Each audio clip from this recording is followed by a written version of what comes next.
Few stars in Hollywood history have the legendary status of John Wayne. Known for his larger-than-life persona, commanding presence, and an almost mythic ability to embody the American hero, Wayne's career is celebrated for iconic westerns and patriotic epics. Yet, buried beneath the dust of history are films he made that Hollywood seemed determined to forget. Films that vanished, flopped, or even sparked real-world controversy. Today, we're diving into 6 John Wayne movies that Hollywood tried to erase, and the stories behind them are as fascinating as the man himself. One of Wayne's most underrated performances appears in Island in the Sky, a gripping survival drama that often gets overlooked in his vast filmography. Wayne portrays Captain Doley, a World War II transport pilot whose C-47 plane crashes deep in the frozen wilderness of Labrador. Stranded with his crew, the film follows their desperate struggle to survive the brutal sub-zero temperatures while waiting for rescue teams to arrive. What makes this film remarkable is Wayne's performance. Stripped of his usual swagger and invincible confidence, he plays a leader who falters under pressure, a man grappling with fear, uncertainty, and exhaustion. Even in his moments of vulnerability, Wayne's natural authority shines through, but here the cracks in his heroic image are exposed in a way rarely seen on screen.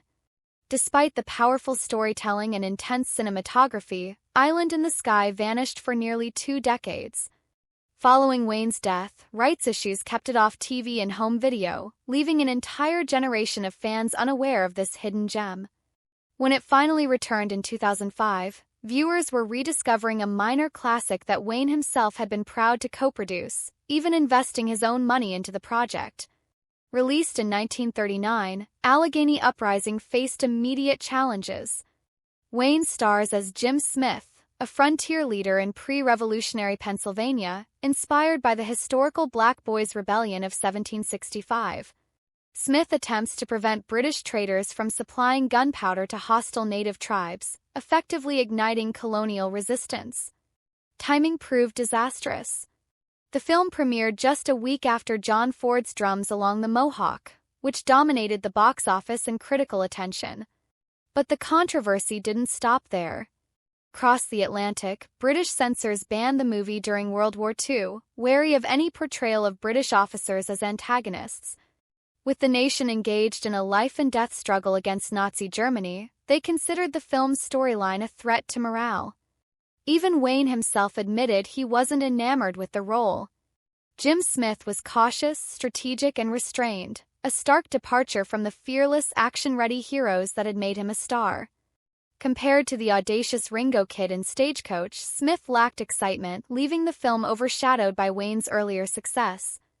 Yet, despite its commercial and political struggles, it remains a fascinating look at Wayne experimenting with a different kind of hero. If there is a film that left fans scratching their heads, it is The Barbarian and the Geisha. In this 1958 historical drama, Wayne plays Townsend Harris, the first U.S. consul to Japan, arriving in 1856 to establish diplomatic relations in a nation wary of foreign influence. Plot follows his efforts to win trust, navigate cultural tensions, bond with a geisha, and prevent a smallpox outbreak, all while laying the groundwork for American trade. Critics agreed that Wayne seemed completely out of place. Miscast, awkward, and stiff, he appeared unsure how to inhabit a role so far removed from the rugged Western heroes audiences adored. Reviews ranged from polite confusion to outright ridicule, with the New York Times describing him as bewildered and repressed. Public reception mirrored critical disdain. The movie underperformed and became a minor embarrassment in Wayne's career. Behind the scenes, tensions boiled over. Wayne and director John Huston clashed violently, to the point where Wayne struck Huston during a heated argument and nearly walked off the project. In the end, he finished the film but refused to work with Huston again, leaving The Barbarian and the Geisha as a cautionary tale of Hollywood mismatches and fragile egos. Wayne's versatility took another turn with Tycoon, a 1947 epic where he trades his gunslinger persona for the mind of an engineer. Here, he plays Johnny Monroe, an American tasked with blasting a railroad tunnel through the Andes Mountains for a demanding tycoon. Alongside the engineering challenges, Monroe contends with dangerous landslides, rebellious workers, and, of course, a romance with the tycoon's daughter. The film aimed high, boasting a $3.2 million budget, enormous for RKO at the time. Production was ambitious. Real explosives for tunnel collapse scenes, a massive dam burst for the finale, and carefully orchestrated engineering spectacle. Wayne's heroism was intellectual rather than physical, relying on ingenuity and determination rather than quick draws. Yet, despite the dazzling visuals, Tycoon failed to resonate. Clocking in at 128 minutes, the story felt slow and weighed down by excessive spectacle. Public largely ignored it, and Wayne moved on to Red River the following year, a far more successful and enduring film. Tycoon now serves as an intriguing experiment, showcasing Wayne's ability to step outside the Western mold, even if audiences weren't ready for it. Long before his rise to fame, Wayne endured years of low-budget westerns, working tirelessly to find his footing in Hollywood. One of the oddest relics from this period is the 1933 serial The Three Musketeers. This wasn't the Dumas classic. Rather, it was a Saturday matinee reimagining, transplanting the story to the French Foreign Legion. Wayne, still billed as Duke Morrison, plays Lieutenant Tom Wayne, an American pilot stationed in North Africa. Alongside three fellow legionnaires, he combats El Cheyenne, a masked insurgent leader, in a fast-paced episodic adventure filled with desert ambushes, plane chases, and mistaken accusations of murder. Shot in just 3 weeks, the production relied on shortcuts, basic sets, and unpolished stunt work, epitomizing the era's budget-driven serials. For modern audiences, it may appear primitive, but the serial holds a certain charm. Its rapid-fire storytelling, horse chases across the California desert, and cliffhanger endings make it a cult curiosity for diehard Wayne fans. Eventually, it was condensed into a 60-minute feature called Desert Command in 1946, offering a glimpse into the actor's formative years before superstardom. By the 1970s, Wayne was a cinematic institution. Teaming again with director Howard Hawks for their third Western collaboration, Wayne sought to recreate the magic of Rio Bravo and El Dorado.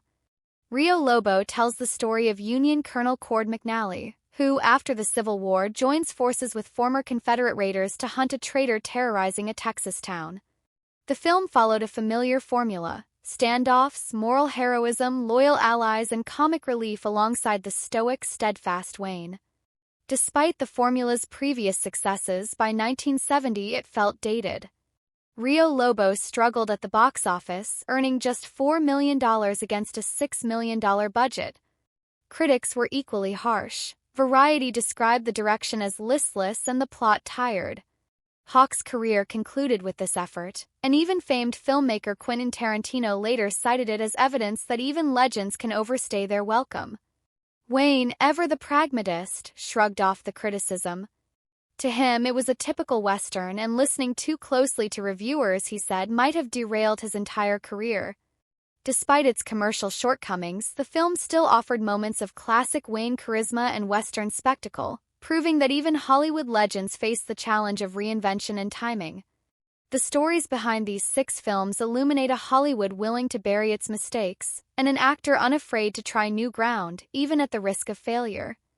From the frozen tundras of Labrador to diplomatic intrigues in Japan, from engineering marvels in the Andes to desert battles in North Africa, these films expand our understanding of John Wayne's range and ambition.